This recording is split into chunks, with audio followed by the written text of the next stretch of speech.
ఈ ప్రభుత్వం యొక్క దురాశ వల్ల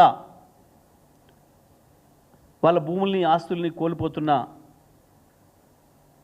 అమాయక ప్రజలకి అండగా నిలిచి పోరాటం చేస్తున్న విధానం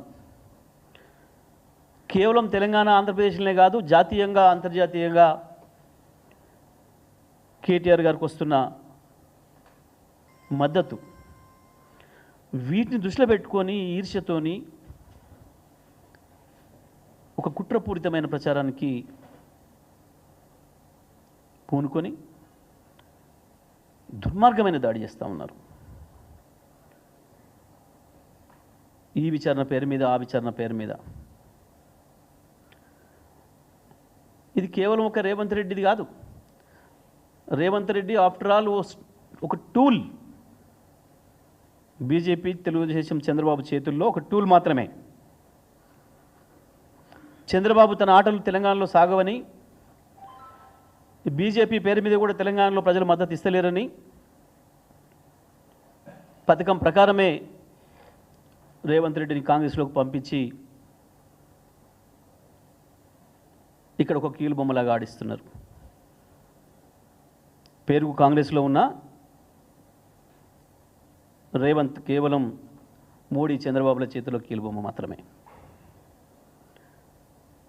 ఈ జరుగుతున్నది మొత్తం కూడా దీని వెనకాల సూత్రధారులు వాళ్ళు. నిజమే, మాకు మొదటి నుంచి కూడా తెలుసు, కత్తి అవతల వాడిదైనా పొడిచేది మనవాడే అని. ఇది ఒక మాకే కాదు, చరిత్రలో చాలా ఉన్నాయి ఇటువంటి. అది ఇక్కడ మళ్ళీ పునరావృతం అవుతుంది, కొత్త ఏమీ లేదు. మాకు తెలుసు, మేము ఎదుర్కొంటాం దీన్ని, అందులో సందేహం ఏమి లేదు. ఏముందని ఫోన్ ట్యాపింగ్, ఒక్కడొక్కడు రెచ్చిపోయి బల్బ్ ఎక్కువై ఇష్టం వచ్చిన పద్ధతిలో మేమ్స్ పెడుతూ, ఎవడొచ్చిండు వాడికి సమాచారం పెట్టిన వాడికి? ఎక్కడ విన్నారు? కేసీఆర్ కేటీఆర్ సంబంధమా? ఏ ఒక్క ఆడపిల్ల వచ్చి నా ఫోన్ ట్యాప్ చేసిన చెప్పారా ఇప్పటి వరకు? ఏ బల్బుతో పెడతాడు వాడు ఎవడైనా సరే? దేని కొరకు? ఇది మీడియా హౌస్ అనకపోతే స్లాటర్ హౌస్, మీడియా హౌస్ ఎట్లా అంటారు స్లాటర్ హౌస్ అనకపోతే? ఏం దాడి మీరు చేస్తున్నది? మా వాళ్ళు నిరసన చేస్తే ఒక రాయి ఏదైనా నీ కారు పగిలిందే మద్దం.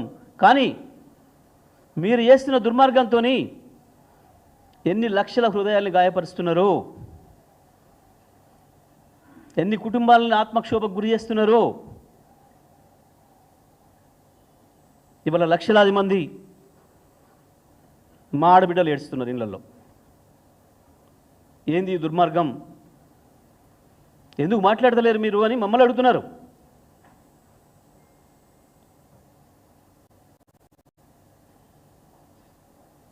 రాజకీయ పార్టీలుగా మేము ఆరోపణలు చేసుకోవచ్చు, అది మా మధ్యన ఉంటుంది.